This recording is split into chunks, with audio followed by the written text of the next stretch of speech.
안녕하세요. 경희서당의 강경희입니다. 마음심이 들어가면 마음하고 관련됩니다. 오늘은 6번째 시간인데요. 사람의 성품하고 관련된 한자들을 8가지 배우시겠습니다. 여러분, 성품을 성격이라고도 표현하는데, 사람은 성품을 타고나기도 하고 타고났지만 그걸 다시 갈고 닦아서 변형시키기도 한다고 합니다. 여러분은 성격이 변할 수 있다라고 생각합니까? 사람이 변할 수 있다고 생각하십니까? 여러 가지 의견이 분분하겠지만 한자에서도 마음의 상태가 그 사람을 표현한다고 합니다. 그러면 그 사람의 마음 상태가 드러나는 건 그 사람의 겉모습이기 때문에 성품을 잘 타고나고 그 성품을 잘 관리를 해야 정말 인덕이 높은 사람이라고 평가를 받는데요. 오늘 8개 한자를 무엇을 배우시냐면 성품성, 아카락, 공손할공, 지혜에 방자할자, 어리석으로, 거만할망, 게으를 태해서 사람의 성향들을 좀 표현하는 한자들을 배우시겠습니다. 첫 번째부터 천천히 한번 보시고요. 편하게 한번 시청해 주세요. 첫 번째 성품성을 보시면 앞에 마음심의 뒤에 날생, 태어날 생자입니다. 사람은 태어나면서부터 마음을 가지고 태어나는데 그걸 성격이나 성품이라고 표현을 합니다. 이걸 가지고 공자와 맹자 시절에 많이 맹자와 순자가 논의를 합니다. 맹자는 태어나면서부터 착하게 태어났다라고 성성설을 강조를 하고요. 순자는 사람은 태어날 때 악함을 많이 가지고 태어난다고 주장을 하게 됩니다. 여러분은 어떤 게 맞다고 생각하십니까? 때로는 사람이 다 악한 부분이 있는 걸 보면 성악설이 맞는 것 같기도 하고, 그래도 이 힘든 난국에 선한 사람으로 인해서 우리가 유지되는 걸 보면 성성설이 맞는 것 같기도 하고 그런 생각을 하시지요. 성선설과 성악설을 잠깐만 얘기하면 두 분 다 대단한 제자백가 시대의 선생님이십니다. 그래서 사람이 태어날 때 착하든 악하든 그렇게 태어났다면 본래의 성품을 유지하게끔 공부와 수양을 하면 끝까지 유지된다고 주장하는 게 바로 성선설이고요. 악함이 있기 때문에 그 악함을 하지 않으려고 무엇이 올바른지 교육을 받아서 개선해 가야 된다고 얘기하는 사람이 바로 순자입니다. 두 분 다 우리가 끝부분에는 다 선함을 강조하지만 시작점이 다르니 교육을 꼭 받아야 된다고 주장하는 선생님들이었습니다. 그렇게 이해하시면 편하게 공부하실 수 있고, 뭐가 맞냐라는 것보다 출발점이 다른 게 아닌가 싶습니다. 그래서 타고난 마음을 성품이라고 합니다.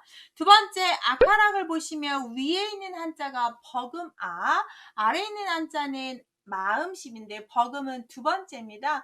그래서 사람은 보통 악하다를 두 번째 마음으로 칩니다. 이 위에 있는 설은 여러 가지가 있는데 무덤으로 보는 설도 있고 여러 가지가, 저 같은 경우는 곱추, 즉 바르게 이렇게 서 있는데 등이 굽어 있어서 등이 굽어 있는 곱추 등이고 앞부분이 볼록 배 쪽에 나온 그런 곱추를 그린 그림으로 보겠습니다. 보통 정상인 사람은 반듯한 등을 가져야 되는데 뒤가 볼록 나와서 보기가 흉하고 뭔가가 정상이 아니다, 두 번째다라고 해서 두 번째 마음, 악한 마음. 아까 제가 말씀드린 것처럼 성악설 할 때 썼고요. 그래서 우리는 보통 이야기나 드라마나 영화를 보면 착한 사람은 복 받았으면 좋겠고 악한 사람은 벌 받았으면 좋겠죠. 우리가 그걸 권선징악이라고 표현하죠. 그때도 이 아카락자를 쓰게 됩니다. 아카락자는 의미 하나 더 있습니다. 미워할 오라고 읽을 때가 있지요. 왜냐하면 사람들은 악을 다 미워하기 때문에 그렇습니다. 항상 한자에 훈음이 두 개인 것은 연관성이 무조건 있습니다. 그냥 느닷없이 다른 걸 붙이는 게 아니니까 연관지어서 연상해서 외우시면 오랫동안 기억하실 수 있습니다. 그래서 권선징악 할 때 썼고요. 또 보시면 우리가 증오하다, 그렇죠. 미워할 오자의 단어는 증오로 알고 계시면 좋겠습니다. 미워할 증, 미워할 오, 이렇게 외우시면 좋습니다. 세 번째, 공손할 공을 보시면 공손한 마음인데 이 아래는 작을소가 아니라 마음심의 변형입니다. 마음심자가 아래로 오면 이렇게 쓰게 됩니다. 작을소 쓰고 점을 하나 붙이게 되는데요. 위에 있는 한자가 함께 공자입니다. 자, 내가 누군가를 공경하고 그 사람을 존경하려면 겉모양은 당연히 존경을 하지만 속마음까지 진짜로 그분을 추모하고 공경을 해야 됩니다. 그래서 위에 함께경을 써서 마음까지 함께 드려야 진짜 공손이다라고 하는 해석이 나옵니다. 마음을 진짜로 다 바쳐서 하는 것. 우리가 진정한 팬, 진정한 사랑, 진정한 친구 이런 거는 느낌이 오지요. 나한테 마음까지 다 주었는지 겉모습을 그런 척 하는지 인생을 살다 보면 계속 보이게 되는데요. 마음까지 다 주는 걸 우리가 공손이라고 표현합니다. 진짜로 공손할 때 이 공자를 쓰고요. 공경합니다 할 때도 이 공자를 쓰겠죠. 마음까지 진짜 하는 것이 정말 공경이다. 이렇게 외우시면 좋겠습니다. 그 다음 지혜자를 보시면 위에 전체가 우리가 청소할 때 쓰는 빗자루를 그림으로 그린 겁니다. 비해라는 한자고요. 아래에 있는 한자는 마음심인데 여자들 이름에 해자 들어갈 때 상당히 많이 쓰고 있는 한자입니다. 그래서 지혜 해자는 지혜할 때 쓰는데 임명자에도 쓰고 한자를 잘 보시면 위에 있는 빗자루를 만들었어요. 손에 들고 있는 빗자루 아래쪽을 그린 한자가 되겠는데요. 자, 비라는 것은 도구입니다. 도구를 만든다는 것은 상당히 인간이 진화했다는 얘기지요.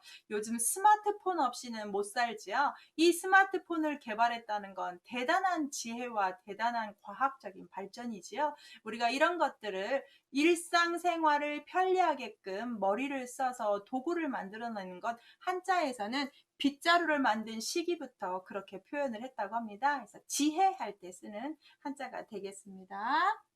자, 다섯 번째 방자할자를 보시겠는데요. 방자하다는 위에 있는 한자가 버금차라는 한자입니다. 여러분 버금이라는 거 방금 여기서 버금하러 보셨듯이 두 번째라는 뜻입니다. 두 번째라는 뜻이어서 버금차. 자, 나는 첫 번째고 너는 두 번째야 라고 생각하는 그런 마음 상태라고 합니다. 이게 바로 아나무인격이죠. 내가 먼저고 넌 두 번째라고 잘난 체 하는 그런 사람을 빗대어서 아주 방자한 사람이라고 표현하는 한자라고 합니다. 방자하다라고 한다는 것은 남을 존중하는 마음 없이 아주 거만을 떠는 우리의 성품을 뜻하는 한자인데요. 방자하다 할 때 쓰고요. 그런 사람이 하는 행동들을 우리가 자행을 했다라고 표현하기도 합니다. 제일 대표적인 것은 여기에 써있듯이 방자입니다. 그래서 우리가 세상을 살면서 어떻게 내가 1순위가 되겠습니까? 때로는 내가 1순위가 되어야 될 때도 있지만 마음 상태 자체를 인생 순위에서 내가 1순위로 놓게 되면 상당히 마음 상태가 불안하고 방자한 상태가 되는 건 맞습니다. 여섯 번째 어리석을 우자 우리 우공이사에서 많이 봤는데요. 위에 있는 한자가 우 발음입니다. 원숭이 우, 긴 꼬리 원숭이 우자입니다. 그 원숭이를 그림을 그렸고요. 아래 마음심을 써서 아무리 인간이 원숭이를 조상으로 해서 인간이 되었다고 하지만 지금 현재 원숭이하고 사람하고 지능을 비교하다 보면 누가 더 높습니까? 사람이지요. 그래서 원숭이만큼 지능을 가진 사람을 어리석다라고 표현해서 어리석을 우자가 됩니다. 우리가 어리석고 둔한 사람을 우둔하다고 한다든지 어리석은 할아버지가 산을 옮긴다는 노력하면 된다는 우공이산도 한번 배우셨죠? 또는 어리석지만 정직한 사람을 우직하다라고 한다든지 이렇게 어리석을 우자로 쓸 수 있는 한자들이 많습니다. 아주 어리석게 물었지만 현명한 대답을 하는 걸 우리가 우문현답이라고 표현할 때도 많이 쓰는 단어지요. 그래서 원숭이 같은 마음으로 외우시면 좋겠습니다. 사람의 성품이 어리석은 사람이었고요. 일곱 번째 보시면 방자할자하고 비슷한데 거만한 사람입니다. 마음 상태이고요. 뒤에 있는 한자가 시간을 길게 끌 만자입니다. 시간을 길게 끌만. 자, 마음 속에서 시간을 계산을 없습니다. 즉 요즘 성공하는 사람들 보면 시간을 헛되이 쓰지 않죠. 그런데 이 거만한 사람은 모든 시간이 자기에게 중점이 되어 있습니다. 그래서 게으르게 시간을 활용합니다. 시간을 질질 끕니다. 그래서 길게 쓰는 시간. 그래서 뭐 거만하다 쓸 때 쓰는 한자인데요. 단어를 보시면 오만하다든지 태만하다든지 이런 식으로 자기를 중심으로 할 때 쓰는 단어가 되겠습니다. 제가 찾아보는 단어에서 재밌었던 게 뭐냐면 만성질환이라고 있죠. 만성질환. 자, 길게 오랫동안 쉽게 낫지 않는 병들을 우리가 만성질환 할 때도 이 거만할 만자를 씁니다. 아, 오랫동안 시간을 끌고 있는 병이구나. 이렇게 이해하시면 쉽게 이해하실 수 있습니다. 마지막 자입니다. 거만할 만하고 사람 성품이 비슷한 게으를 태자인데요. 위에 있는 한자가 목숨태, 숨쉴 태자입니다. 코 모양과 입 모양을 그린 한자라고 합니다. 코하고 입으로만 숨만 쉬고 아무것도 하지 않고 삽니다. 우리가 보통 운동 뭐하니? 그러면 유머스럽게 숨쉬기 운동합니다 라고 하는 건 아무것도 안 하고 있다는 얘기잖아요. 그래서 숨만 쉬고 있는 마음의 상태, 아무것도 하지 않은 게으름을 피우는 사람입니다. 정말 우리 명심보감이나 논어나 유교적인 책들을 봐도 또 현대의 책들을 봐도 게으른 사람이 성공할 수 있는 시대는 끝났습니다. 게을러서 무엇인가를 내가 다른 사람보다 평균적으로 가기도 힘듭니다. 게으를 태자에서 한자를 보시면 숨만 쉬고 아무것도 하지 않은 상태의 사람이기 때문에 게으를 태로 쓸 수 있는 건 여기 보시다시피 태만이라고 할 때 쓴다든지 게으를 태로 풀 수 있는 말에 우리가 권태라고 하는 한자 있죠. 권태기라고 할 때 그때도 게으를 태자를 씁니다. 또는 게으르다를 한자를 우리가 나태하다라고 쓰죠. 나태하다 할 때 게으를 태자를 쓰게 됩니다. 게으름의 반대말은 부지런함이죠. 부지런할 근자를 쓰게 되겠는데요. 정말 게으름은 자기의 성품입니다. 게으른 성품을 빨리 개선하지 않으면 정말로 자기의 삶이 윤택해지기는 힘들지 않을까 싶은데요.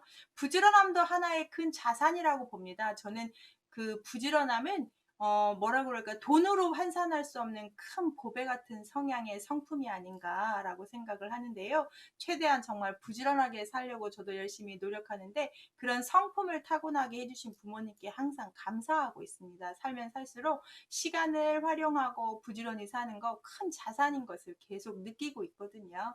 우리 오늘 게으른 성품은 하지 말아야겠습니다. 사람의 성품이라는 것을 한자로 표현해도 마음심이 들어가는 걸 배우셨습니다. 마음심이 들어가면 사람 마음하고 관련됩니다. 이렇게 외우시면 한자는 쉽게 외우실 수 있습니다. 유익하신가요? 자, 유익하시다면 구독 알림 설정하시면 저와 이런 한자 공부 계속 하실 수 있습니다. 감사합니다.